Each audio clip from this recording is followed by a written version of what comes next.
Good morning, everyone. Good morning. I know that some of the kids aren't here today because they've taken their mothers out for breakfast, I hope. But if you do have your mothers, I hope that you're taking the opportunity to express a great appreciation for them today. Today, I'm very pleased to have Reverend Sensei Ogui as our guest speaker. He's been a long time supporter of innovation within our Buddhist Churches of America. He came to the United States. I was pretty surprised, actually, when he says 1962. That's when he came to the U.S. as a Kaikyoshi after graduating from Ryukoku University. And then he served in Los Angeles, Oxnard, San Francisco. And then by what he says being a bad boy, he was exiled, like Shinran was exiled, to Cleveland, Ohio. Actually, it had to do with his wanting to spread Shinshu beyond just the Japanese communities on the West Coast. So he went to Cleveland, Ohio for many years, and then he was at the Midwest Buddhist Temple, Chicago, where, since we've been talking about the World Parliament of Religions, he was on the board of the World Parliament because its headquarters is in Chicago for about 6 years. Then from Chicago, he went on to become the Bishop of the Buddhist Churches of America. Right. Served there for 8 years, and within that time, he made a lot of great innovations. Right. I told him the other day, I says, Sensei, I think that you have a very lasting legacy within BCA, because he's the first bishop who began what we call the Minister's Assistance Program. Right. He was a great encourager to Carmela to keep her studies going. He was one who really transformed our temples so that many of them can continue on because of this program. We now have 150 ministers' assistants. You know, we've had a shortage of ministers for quite a long time, but the ministers' assistants throughout the U.S. have been a great benefit. And he also, besides doing the minister's assistant program, he was the one who started more or less allowing meditation within the Jodo Shinshu temples in BCA, right? And it was a big controversy. People don't realize it, how Honganji reacted. And he was able to keep it going. Right? He almost was an elected bishop just because of his approval of meditation. Like we're laughing the other night, it was one vote away at the National Council that the Buddhist Churches of America would leave Nishi Honganji because of their attitude. Right? It was actually on the floor of the National Council. It was voted and seconded, and the question was called. And I ran up to him and I go, do you know what's going on? I says, if you push this any further, we're leaving Honganji. Right? And he says, we don't want to do that. We should I'll sign the letter. Because they wanted him a letter. This has never been, they says, you have to sign this letter and say you're not going to be teaching just Zen in the temples. That's how ridiculous it was, because they thought meditation was going to change all of BC to Zen Buddhism. Right? So it was very close. Right? But because of that, many new people have come into Jodo Shinshu, the temples that have meditation. And it's because of Ogui Sensei's experience from growing up in a Jodo Shinshu temple, yet his father having him study Zen. It's with, as we heard at the seminar yesterday, how he was friends with some of the pillars of American Zen Buddhism. Suzuki Roshi, Katagiri Roshi, all these very famous Zen masters were Ogui Sensei's friends and contemporaries. So because of all this experience, he was very successful, and we owe a debt of gratitude for him as the Bishop of the Buddhist Churches of America. Now, as I've spoken before, he's continuing on. He's been a minister for over 50 years, and he's still working as the minister right now of the White River Buddhist Temple, which is right near Seattle, Washington. Right? And it's a great sacrifice for him to be in White River. If White River people ever watch this video, they know my feelings. I told him, don't go to White River. They don't deserve you. Because we have had many problems, but he says, it's okay, I can help change their minds. So he went to White River after he retired. And so his wife, Mayumi, has made great sacrifices by going to White River. So we appreciate their efforts. So I hope that today you're listening carefully to what Ogui Sensei has to say. That was good enough.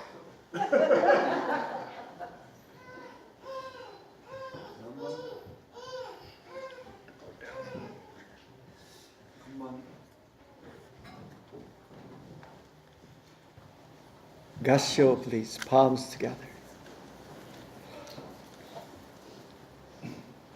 脈風修上風習小学。もしあなたが目覚めることがなければ、私は目覚めることができません。I will not take enlightenment unless you enlightened yourself. 南無阿弥陀仏。南無阿弥陀仏。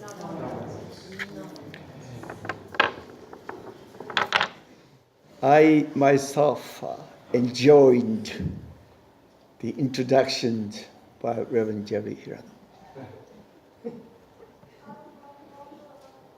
He doesn't tell a lie much. Very true and real. Because of like him, I was able to succeed 8 years of bishopship at the Buddhist Churches of America. He was very strong right-handed person. Either he is stupid or wise. Who protected me and supported me, very controversial leaders of Buddhist Churches of America. You know that? And his dedication to the Buddhist Churches of America is not only for Salt Lake, Ogden, and Honeyville, but in entire vision, entire, states of America. Oh, louder word. This is good.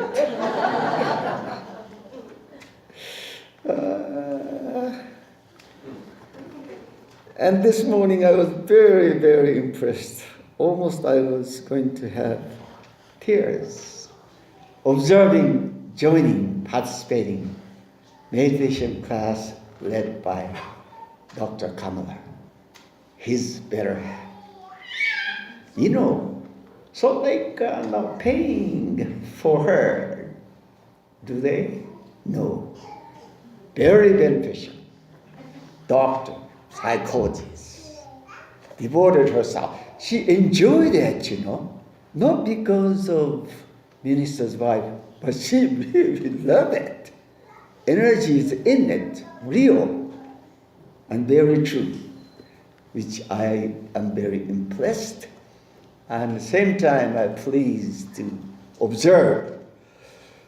I push the program of minister's assistant entire nations. As Reverend Jerry mentioned that today we have over 150 nationwide. Mr. Hayashi, you were over 90 years old, aren't you? He's one of the first minister's assistant who came out from Salt Lake. And the rest of the minister's assistant today is active.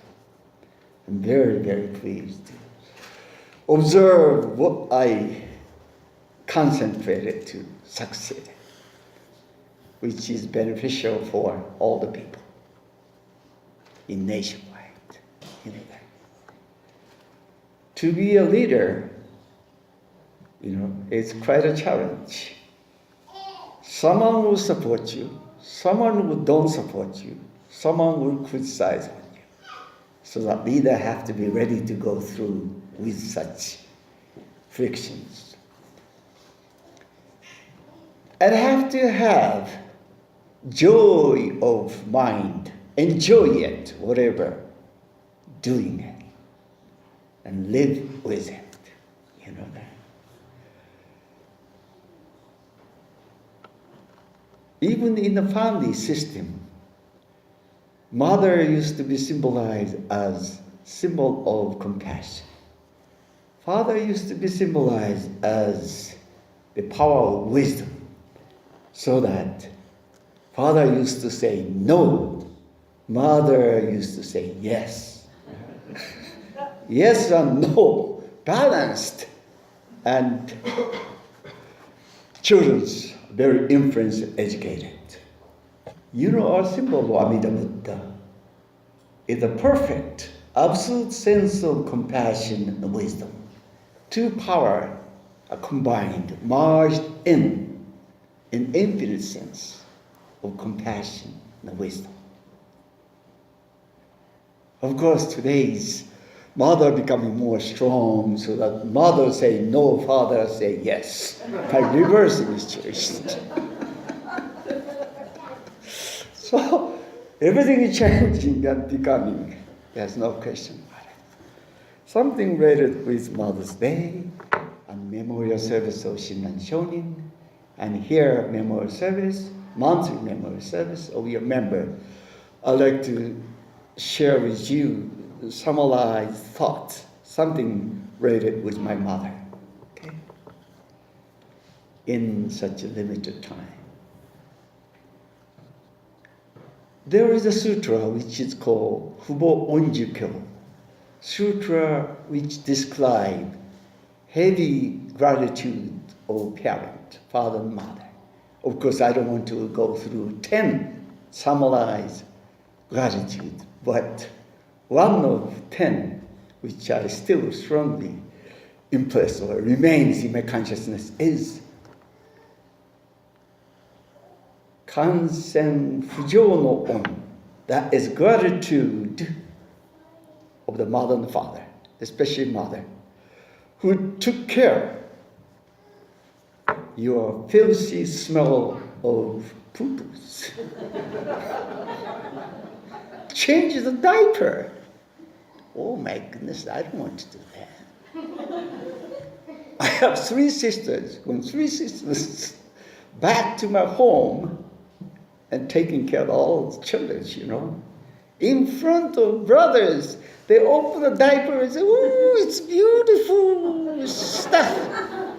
What a beautiful stuff. Smell the closet. She did not hesitate to take care of it. Have you realized that?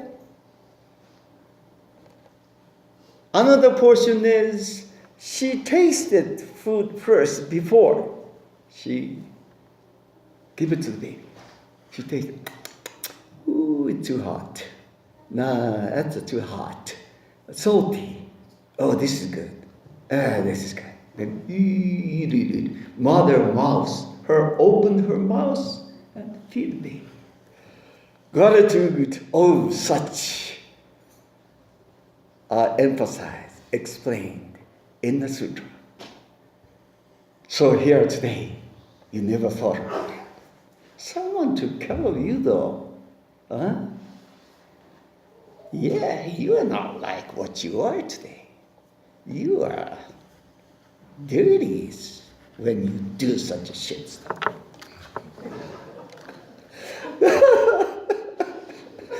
There's so many words that ministers should not use a word from podiums. That you guys are very influenced by Christian theologies and concept. In Buddhist country, there's not much embarrassing stuff.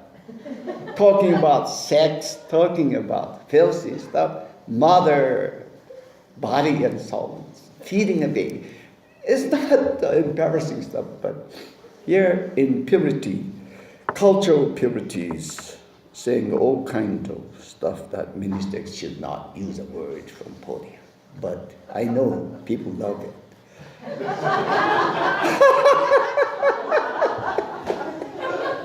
They don't talk about sex in here, but they like it.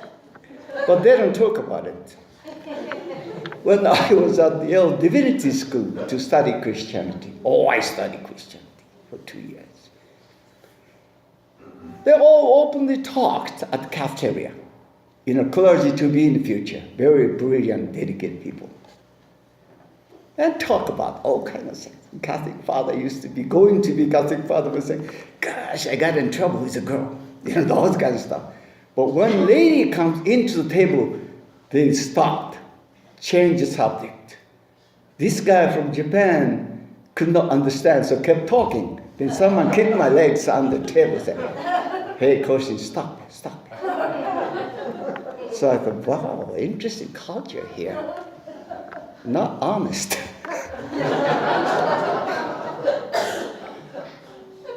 You know that? Gee, what I'm talking about, oh yeah, filth system. That's mothers. Gratitude of the mother. And one time, gosh, I was serious. Complained to my mother.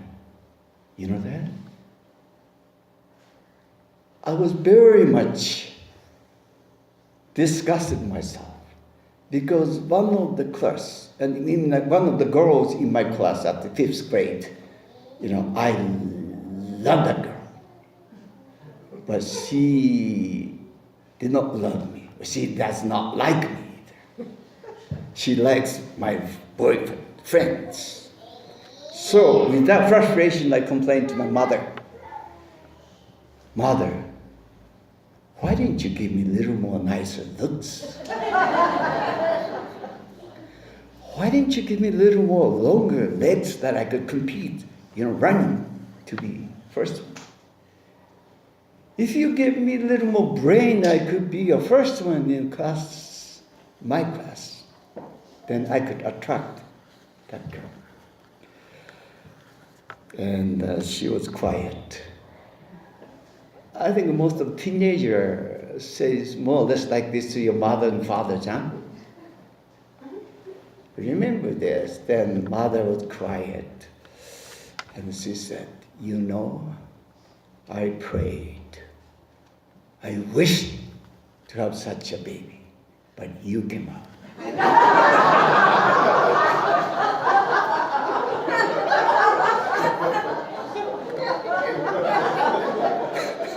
You should remember that, You came out, see?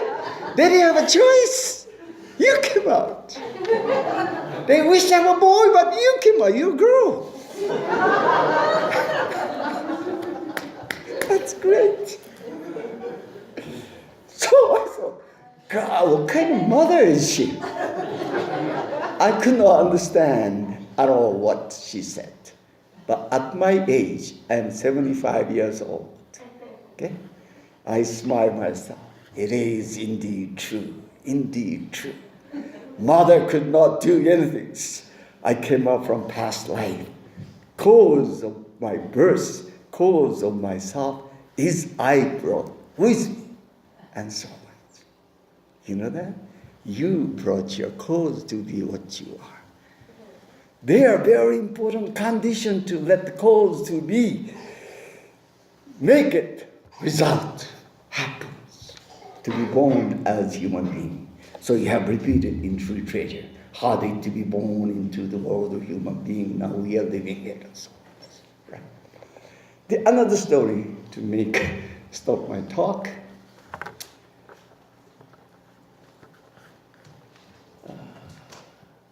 Before she died, my brother mentioned to me, called me from Japan, and he said, I don't think mother could last too long. So I took my wife, can I introduce my other half, Mayumi, sitting there. Stand up.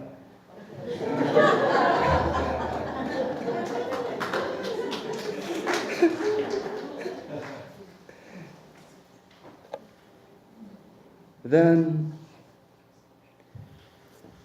I walked into nursing home. She was 96. And walked into mother's bed and said, Mom. She opened her eyes.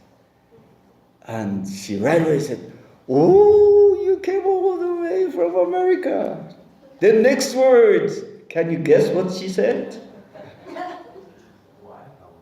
Is your wife same wife? At the age of 96 years old, she opened eyes and, "Oh, you came from all the way from America. Is same wife." Because I experienced divorce. You know that? I think I made her very sad. Not only me, but my family, especially mother. Okay? So that she said, "It's the same wife." So I called my wife, come on over, come on. Here, you're the same mother, same wife. And she said, "Oh, that's good. Very good. She is very important daughter of her parents. You should learn to take care of her." So I said, hi. Then she said, "You always say hi, but don't act." So you have to act. At the age of 96 years old, I thought I went to extend my sympathy, love. But she's the one who telling me what I should do.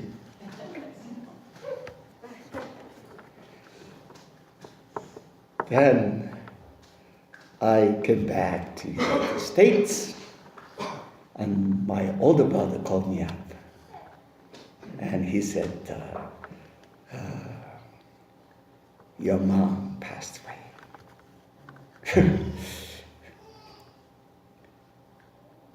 Then my brother said, "Your mother said she could die at any time because my son settled." Mother could not die until I settled.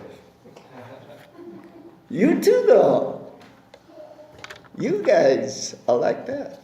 When you settle, your parent will be settled. Yeah. I didn't understand. Then, brother left me a message.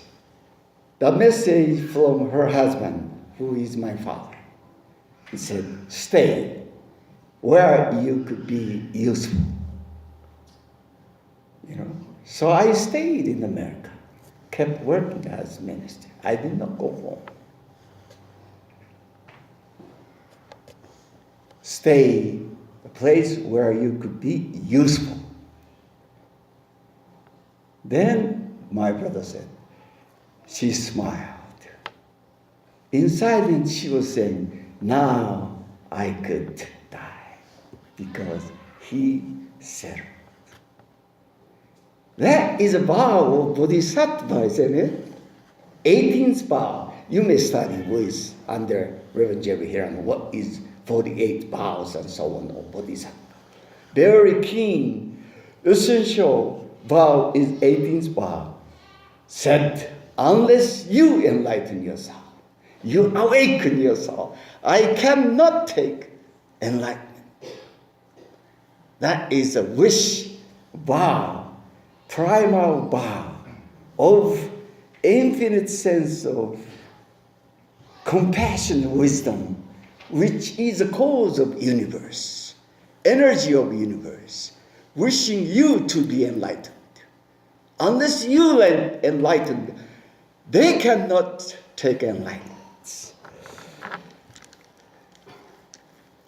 That's my sharing this morning. Thank you again, Reverend Jerry. Please support him, though. Whether he likes him or not, he's something different. It's something different. If you start criticizing him, you could criticize him a lot. He's because of different like me, but so dedicated for creative programs in nationwide BCA. So I may extend my thankfulness to his congregation who support him. Okay? So as Dr. Kamala, very proud of you. I could retire at any time. Isn't that great to see the younger generations coming out, and taking such a leadership. Okay, so please question. 脈風生じや風習小学。あなたが目覚めなければ私は目覚めることはできません。I cannot take enlightenment unless you enlighten yourself. ナモアミダ仏。ナモアミダ仏。